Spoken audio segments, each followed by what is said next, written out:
Mas foi dessa forma que Jesus fez comigo. Porque há 14 anos atrás, Jesus levou meu esposo, motorista do Leite Piracanjuba, puxava leite. Uma bela manhã eu recebo uma ligação: missionária Neurilene, tu está em casa? Tô. A gente está indo aí, era os patrão dele. E quando aquele povo chega na minha casa, eles falam assim para mim: pega tudo que tu tem de documento teu e do teu marido e vamos com a gente. O que aconteceu? No caminho a gente conversa. E quando eu entrei no meu quarto trocando de roupa ali, meio desesperada, ela falou assim para mim: te ligamos na 4 horas da manhã, mas só que você não atendeu. Entrou um carro na frente da carreta e ele, para não passar por cima, foi tentar desviar. Perdeu o controle da carreta e ele faleceu. Fiquei viúva, eu tinha 28 anos de idade e ele foi enterrado com 31. A primeira coisa que veio na minha cabeça foi: eu vou mudar de endereço, que eu vou esquecer tudo que eu passei. Eu vou mudar de endereço, eu vou sair daqui da minha casa e vou morar perto dos meus pais. Meus pais moravam ali em Trindade, Maísa 2. Mas quando eu mudei, eu descobri algo. Você pode mudar para onde você quiser, porque muitas vezes a gente quer sair do cenário de tragédia, a gente quer sair do cenário de dificuldade. Mas Jesus me trouxe aqui para te dizer hoje: você pode ir para onde você quiser, você pode mudar de igreja, pode mudar de cidade. A única coisa que te deixa de pé é a presença de Deus. Olha só! Era só o começo do meu cativeiro. Porque há 14 anos atrás, meu filho mais velho, 16 anos de idade, um menino inteligente, um menino lindo, básico do inglês, falava tudo. Ele falava: mãe, eu vou ser o dentista dessa casa e vou cuidar da senhora. Só que a minha mãe, ela prepara um almoço, 11 de novembro, data do meu aniversário, e ela convida algumas pessoas, algumas missionárias. No meio dessas mulheres tinha uma mulher que bateu o olho no meu filho, e ela falou assim para mim: se eu fosse mais velha, 10 anos eu ia casar com esse menino. Essa mulher era mais velha do que eu, que era mãe dele. Essa mulher tinha 4 crianças pequenas de relacionamento diferente. E a partir daquela data nunca mais eu tive paz. Ela pega o número do meu filho, começa a ligar de manhã, meio-dia e à noite. Meu filho sai da escola, meu filho sai do curso, e agora meu filho começa a dormir fora de casa. E eu começo um propósito, porque eu sou filha de pastor, eu fui criada na igreja. E meu pai falava assim: minha filha, tudo que a gente coloca na presença de Deus tem resposta. Tudo que a gente coloca na presença de Deus tem resposta. E ali eu tiro as coisas que eu mais gosto. Eu tiro arroz, tiro coca, eu tiro muitas coisas. O tempo vai passando e eu me lembro que a minha mãe falou assim para ele: a tua mãe está emagrecendo. Ela disse que só vai comer depois que tu deixar essa mulher. E ele manda dizer: fala para minha mãe que ela vai morrer de fome. Pensa um cenário de sofrimento. Eu lembro que na época eu estava usando uns 38 só de orar e chorar. Sempre fui meio gordinha assim, e de jejuar. Mas quando foi 26 de abril, Jesus marca uma agenda para mim no Recanto da Zema, em Brasília. E eu saio de Goiânia depois do almoço com meu coração partido. E eu me recordo que passando ali nas 7 curvas, Jesus entra dentro do meu carro e ele fala assim para mim: nem a morte é para te separar de mim. Nem a morte. Chego em Brasília chorando. Quando eu chego naquela casa, que aquela mulher me convidou, aquela pastora me convidou: ela: Neurilene, eu tenho algo para te falar. Eu: pode falar. Deus manda te dizer que lá na tua casa vai ter outro vento doloroso. Ai de quem tem pensamento ruim contigo. Eu pergunto para ela: você está falando das minhas filhas, que eu tenho 2? Não, Deus está falando do teu filho. Só que tinha um cenário que eu não estava entendendo, porque todos os lugares, dentro do estado, fora do estado, que Jesus me levava, Deus usava sempre alguém e falava assim: Deus está te livrando da morte.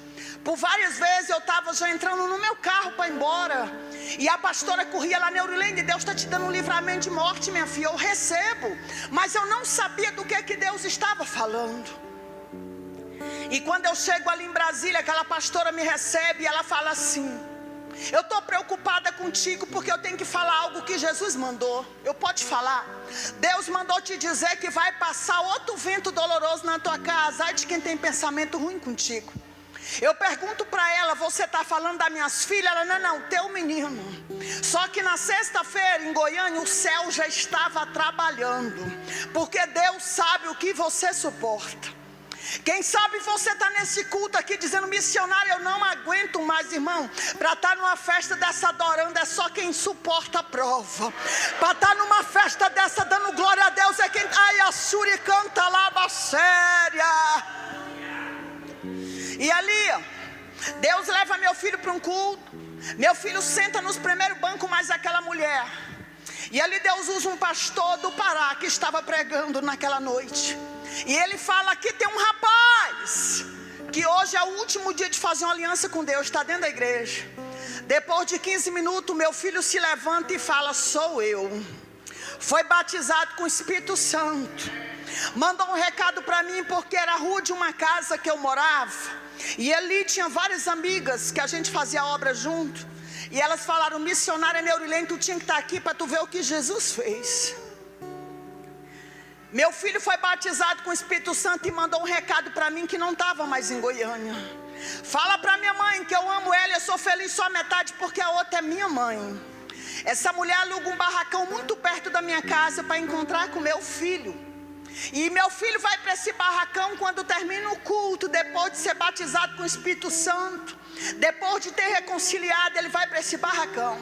E ele canta até 2 horas da manhã o mesmo louvor. Longe do Senhor andava, nos caminhos de horror. Ele repete o mesmo louvor. O dia amanhece em Brasília, eu vou para a igreja, que eu ia pregar numa festa, e ali eu vou para a igreja, canto, prego. Quando eu sento na cadeira, meu celular tocando, era minha mãe. Cadê você? Mãe, eu estou em Brasília. E ela fala para mim, volta para Goiânia que teu filho levou um choque. Eu pego meu celular e a Bíblia para ir lá fora, uma igreja muito comprida, para ligar, para entender o que aconteceu. Mas antes de eu chegar na porta, meu celular toca de novo. E a minha mãe fala assim, quando eu pego, põe no ouvido, escuto minhas filhas gritando, meu pai gritando. E a minha mãe fala assim para mim, o teu filho morreu. Eu lembro que eu fui para a porta da igreja, com uma calçada de cimento, as pernas foram embora. Eu sento no chão e eu olho para o céu e eu falo, eu não aceito! Porque o Senhor disse que meu filho era pregador, em todo lugar que eu ia. O Senhor usava alguém e falava, esse menino é pregador da palavra. Mas sabe o que é que Jesus me respondeu naquela manhã? Se Ele quisesse. Jesus me trouxe aqui para te dizer que o chamado dEle na tua vida não depende só de Deus. É cantor que não canta, é pregador que não prega, é intercessor.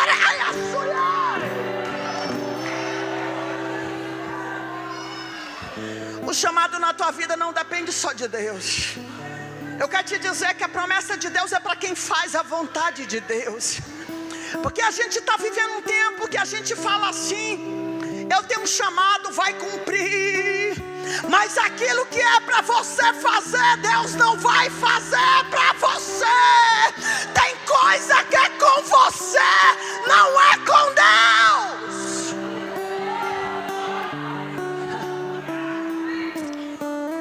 Foi a resposta de Deus para mim. Se Ele quisesse. Venho de Brasília direto para o IML de Goiânia, enterrar meu único filho homem. Faltando 2 meses para fazer 17 anos de idade, um menino lindo. Preparei meu filho, enterrei. Depois de uma semana que eu tinha enterrado meu filho, eu estou entrando no mercado perto da minha casa para comprar pão. Um traficante que morreu com muito tiro coloca a mão no meu ombro e fala assim, tu é a mulher de sorte. Eu falei, sou não. Quem conta com sorte é quem não conhece Deus. E ele disse, a senhora sabia que a senhora ia morrer? Eu, a única certeza da minha Bíblia, eu só não sei qual é a minha senha. E ele diz assim, a senhora ia morrer sábado. A gente está atrás da senhora já tem 3 meses. Eu sei o horário que a senhora entra e sei o horário que a senhora sai. Há 3 meses atrás, o teu filho, mais a mulher que está com ele, procurou a gente. Ele disse que para ser feliz ele ia ter que matar 3 pessoas. E ele disse: mata minha mãe, depois mata minhas irmãs, porque se matar minha mãe, vai ter o carro, a pensão, vai poder morar na casa dela. E eu fui entender por que Deus usava tanta gente para falar que estava me dando livramento de morte. Quem sabe você parou no meio da tua caminhada por causa de algo que te aconteceu. Eu falo que no meio da nossa caminhada a gente conhece tantas pessoas que falam: missionária, eu pregava muito, eu cantava muito, mas aconteceu isso. Eu perdi fulano, eu perdi ciclano, sendo que a Bíblia diz que a única certeza é a morte. Nós só temos que estar preparado, porque amanhã é uma incerteza. E é por isso que a gente tem que fazer hoje, porque amanhã você não sabe o que vai acontecer.